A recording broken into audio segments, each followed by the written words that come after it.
Hello everyone, welcome back to our new video. So friends, this is the part 2 of the last video. Last video में हमने GSTR 1 से लेकर GSTR 5 तक जितने भी return forms होते हैं वो सारे डिस्कस किए थे डिटेल में। अगर आपने वो वीडियो अभी तक नहीं देखी तो आप जाके देख सकते हैं, आपको लिंक मिल जाएगा। ओके, तो आज की इस वीडियो में हम नेक्स्ट GST रिटर्न्स जो हैं GSTR 6 टू GSTR 11 वो डिस्कस करने वाले हैं। ओके, तो चलिए स्टार्ट करते हैं। सबसे पहले हम देखते हैं GSTR 6 के बारे में। तो GSTR 6 आपकी मंथली रिटर्न होती है, जो कि होती है इनपुट सर्विस डिस्ट्रीब्यूटर के लिए, जिसकी ड्यू डेट है 13th of the next month. Means आपको मार्च की GSTR 6 फाइल करनी होगी 13th अप्रैल तक। ओके, अब इस रिटर्न को फाइल करने से पहले सबसे इम्पॉर्टेंट क्वेश्चन आता है कि जिनके लिए ये रिटर्न है इनपुट सर्विस डिस्ट्रीब्यूटर, ये है क्या? तो ISD एक ऑफिस ही होता है जो गुड्स और सर्विसेज सप्लाई करते हैं। जैसे किसी भी कंपनी के बहुत सारे ब्रांचेस होती हैं, head office, registered office, manufacturing units, godowns अलग होते हैं। ओके, उन्हीं में से एक ISD भी है। ऐसा ज़रूरी नहीं कि एक कंपनी का एक ही ISD हो। ठीक है, एक से ज़्यादा भी ISD हो सकते हैं कंपनी के पास। ओके, इसको हम एक एग्जांपल के साथ समझते हैं। जैसे एक कंपनी है XYZ लिमिटेड, उसका हेड ऑफिस है बैंगलोर में और उसकी बहुत सारी ब्रांचेस हैं, कुछ मुंबई में है, कुछ चेन्नई में, कोलकाता में, और सारी ब्रांचेस में वो एक कॉमन सॉफ्टवेयर यूज़ करती हैं। अब उस सॉफ्टवेयर को यूज़ करने के लिए जो सर्विस चार्जेस हैं, उसका जो बिल आया है वो सिर्फ हेड ऑफिस के पास आया है, हेड ऑफिस के नाम पे आया है, जबकि सर्विसेज जो है सॉफ्टवेयर की वो सारी यूनिट्स में यूज़ हो रही हैं। तो यहाँ पे उस सॉफ्टवेयर का जो बिल है उस पे जितना GST लगा है वो सारा GST हेड ऑफिस क्लेम नहीं कर सकता, उसको डिस्ट्रीब्यूट करना होगा उन सारी यूनिट्स में ITC जो वो सॉफ्टवेयर की सर्विसेज यूज कर रही हैं। ओके, तो इस पर्पज के लिए ISD को बनाया गया है। तो क्या क्या डिटेल्स इसमें आती हैं वो हम आगे देखेंगे। एक बार हम देख लेते हैं GSTR 6 से क्या होती है। GSTR 6 से आपको ऑटोमेटिकली जनरेट हो जाता है, सिर्फ रीड ऑनली डॉक्यूमेंट है जिसमें आपको कोई भी चेंज नहीं करना होता, आप कर ही नहीं सकते।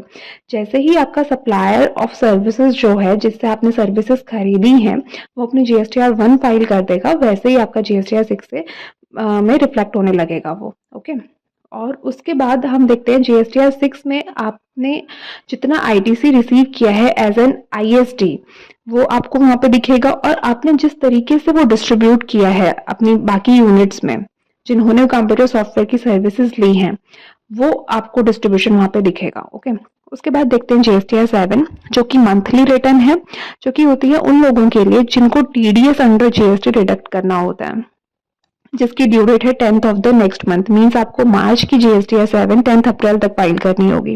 TDS अंडर GST भी हम डिटेल में देखेंगे, अभी सेपरेट वीडियो में देखेंगे। अभी हम शॉर्ट में देख लेते हैं। अगर आपके कॉन्ट्रैक्ट के अंदर वैल्यू ऑफ सप्लाई 2.5 लाख से एक्सीड कर रही है तो आपका वहां पे TDS कटेगा अंडर GST। किस रेट से कटेगा? दो केसेस है। अगर आपकी इंट्रा स्टेट सप्लाई है तो 2% और अगर इंटर स्टेट सप्लाई है तो 1%। इसको हम डिटेल में नेक्स्ट वीडियो में डिस्कस करेंगे एग्जाम्पल के साथ। ओके, उसके बाद क्या क्या डिटेल्स इसमें आती हैं, जितना TDS आपने डिडक्ट किया है, जो अमाउंट आपको TDS का पे करना है, और जितना पेबल है जो आपकी लायबिलिटी रहेगी अगर आपने कोई रिफंड क्लेम किया है TDS का। ठीक है, तो वो भी आपको इसमें दिखेगा। उसके बाद देखते हैं GSTR 7A। GSTR 7 एक TDS सर्टिफिकेट होता है जो ऑटोमेटिकली जनरेट हो जाएगा अगर आपने GSTR 7 फाइल कर दी। तो अगर आपने 7 ही फाइल नहीं करी तो 7A जनरेट नहीं होगा। और जो डिडक्टी है जिसके नाम पे आपने TDS काटा है वो भी इसको एक्सेप्ट कर रहा है। ठीक है, वो इसको एक्सेप्ट कैसे करेगा? जो TDS उसको मिला है वो उसका क्रेडिट ले सकता है और उसको यूज कर सकता है अपनी आउटपुट टैक्स लायबिलिटी को पे करने के लिए। ठीक है, उसने वो एक्सेप्ट कर लिया और उसने अपनी रिटर्न फाइल कर दी और उसको यूज भी कर लिया वो ITC को। ठीक है, तो उसने एक्सेप्ट कर लिया है, आपका 7A जनरेट हो जाएगा। दोनों के लिए अवेलेबल होता है, डिडक्टर के लिए भी एंड डिडक्टी के लिए भी। ओके, इसके बाद देखते हैं GSTR 8 जो कि मंथली रिटर्न होती है, जो कि होती है इलेक्ट्रॉनिक कॉमर्स ऑपरेटर के लिए जिनको TCS अंडर GST कलेक्ट करना होता है सेलर्स से। ओके, जिसकी ड्यू डेट है 10th of the next month, वही सेम। अब इलेक्ट्रॉनिक कॉमर्स ऑपरेटर क्या होता है? इलेक्ट्रॉनिक कॉमर्स ऑपरेटर कोई भी वो पर्सन या एंटिटी जो एक डिजिटल प्लेटफॉर्म को मैनेज कर रहा है ताकि वो जो गुड्स या फिर सर्विसेज की सप्लाई है वो कस्टमर तक पहुंचा सके, जो सप्लायर और कस्टमर के बीच में एक एजेंट के थ्रू काम करता है। ओके, लाइक आप अगर सेलर हैं और आप रजिस्टर्ड हैं किसी ई-कॉमर्स ऑपरेटर पे लाइक अमेजन, फ्लिपकार्ट पे, तो वहाँ पे आप इलेक्ट्रॉनिक कॉमर्स ऑपरेटर नहीं है। वो डिजिटल प्लेटफॉर्म जो आपको आपके डायरेक्ट कस्टमर तक पहुँचाने में हेल्प कर रहा है वो आपके इलेक्ट्रॉनिक कॉमर्स ऑपरेटर है। ओके, तो इसमें क्या-क्या डिटेल्स होती हैं, जो आपने सप्लाईज़ करी हैं इलेक्ट्रॉनिक कॉमर्स ऑपरेटर के थ्रू, ठीक है, वो सारी इसमें इंक्लूड होंगी और जो आपने टीसीएस कलेक्ट किया है सेलर से वो उसमें इंक्लूड होता है। अब टीसीएस आपको जो कलेक्ट करना है वो आपने अगर कोई भी आपकी रिटर्न होती है तो रिटर्न माइनस करने के बाद जो नेट सप्लाईज़ आती है उस पे आपको टीसीएस कलेक्ट करना होता है। ओके, इसके बारे में भी हम सेपरेट वीडियो में डिस्कस करेंगे टीसीएस अंडर जीएसटी के बारे में। ओके, यहाँ पर हमें पर्पस ये है कि हम जीएसटी रिटर्न्स देख रहे हैं कि ये किसके लिए होती है। तो जीएसटीआर 8 होती है इलेक्ट्रॉनिक कॉमर्स ऑपरेटर के लिए, और जो टीसीएस कलेक्ट किया है इलेक्ट्रॉनिक कॉमर्स ऑपरेटर ने, आप उसका बेनिफिट भी ले सकते हैं, ठीक है। उसके बाद देखते हैं जीएसटीआर 9, जो कि मोस्ट इंपॉर्टेंट रिटर्न है, जो कि होती है एनुअल रिटर्न, जो कि हर एक रजिस्टर्ड रेगुलर टैक्स पेयर को पे करनी होती है 31 दिसंबर से पहले। इसके अलग-अलग पार्ट्स हैं। सबसे पहले देखते हैं 9A, जो कि अब यूज़ में नहीं है। पहले किसके लिए थी? कंपोजिट डीलर्स के लिए थी, जो कि अब रिप्लेस कर दी है गवर्नमेंट ने जीएसटीआर 4 से। ओके, अब उन्हें जीएसटीआर 4 फाइल करनी होती है, 9A फाइल नहीं करता है अब कोई भी। ओके, उसके बाद देखते हैं 9B। 9B होती है इलेक्ट्रॉनिक कॉमर्स ऑपरेटर के लिए, जिनको अभी हमने पिछले पॉइंट में डिस्कस किया था, जिनको जीएसटीआर 8 फाइल करनी होती है, उनके लिए मैंडेटरी है कि वो जीएसटीआर 9 भी फाइल करेंगे, जो कि एनुअल रिटर्न होती है। ओके, अगर आपकी टर्नओवर 5 करोड़ से एक्सीड कर रही है तो आपको जीएसटीआर 9 के साथ 9C फॉर्म भी फाइल करना होगा। ओके, 9C में क्या होता है, जो आपने जीएसटीआर 9 में आपने जो डेटा डाला है, ठीक है, और जो आपकी ऑडिटेड फाइनेंशियल स्टेटमेंट है, दोनों का डेटा मैच होना चाहिए, दोनों में कोई डिफरेंस नहीं होना चाहिए। क्या क्या डिटेल्स आती है जीएसटीआर 9 में? जितनी भी आपकी पूरे साल में आपने जितनी भी आउटवर्ड सप्लाईज करी है, जितनी भी सेल करी है, जितनी परचेज करी है, जितना भी आईटीसी आपने डिक्लेयर किया है, क्लेम किया है, जो भी टैक्सेस पे किए हैं, सारी डिटेल्स आपकी जीएसटीआर 9 में होती है।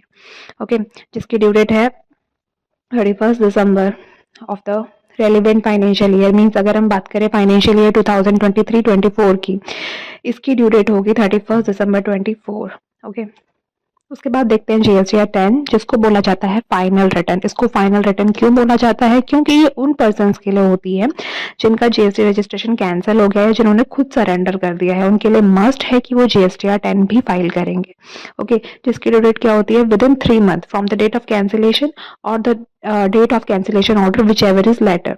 एग्जाम्पल, आपने कैंसिलेशन के लिए डाला 1 फेब को और आपके पास जो ऑर्डर आया वो 12 फरवरी को आया, तो 12 फरवरी से के 3 महीने के अंदर अंदर आपको जीएसटीआर 10 फाइल करनी होगी। मीन्स 12 मई 2024 तक आपको जो है जीएसटीआर 10 फाइल करनी होगी। ओके, उसके बाद लास्ट रिटर्न देखते हैं जीएसटीआर 11, जो कि होती है यूआईएन होल्डर्स के लिए। अब यूआईएन एक स्पेशल क्लास ऑफ पर्सन्स होते हैं, जिसके बारे में ऑलरेडी हमने डिटेल में वीडियो बनाया हुआ है, तो आपको अगर इसके बारे में डिटेल चाहिए तो आप उस वीडियो को जाके देख सकते हैं, आपको लिंक मिल जाएगा। ओके, तो ये नॉर्मली जो है यूआईएन होल्डर एक यूनिक आइडेंटिटी नंबर होता है, जो कि फॉरेन एम्बेसीज को दिया जाता है, ठीक है। तो अगर उन्होंने जो भी परचेजेस करी हैं रजिस्टर्ड पर्सन से और उस पर उन्होंने जीएसटी पे किया है, तो अगर उन्हें वो जीएसटी का क्रेडिट चाहिए तो उनको मस्ट है कि वो जीएसटीआर 11 फाइल करेंगे। ओके, और जिसकी ड्यू डेट है 28 of the next month. Means अगर आपको मार्च की रिटर्न जो है जीएसटीआर 11 वो 28 अप्रैल तक फाइल करनी होगी। ओके,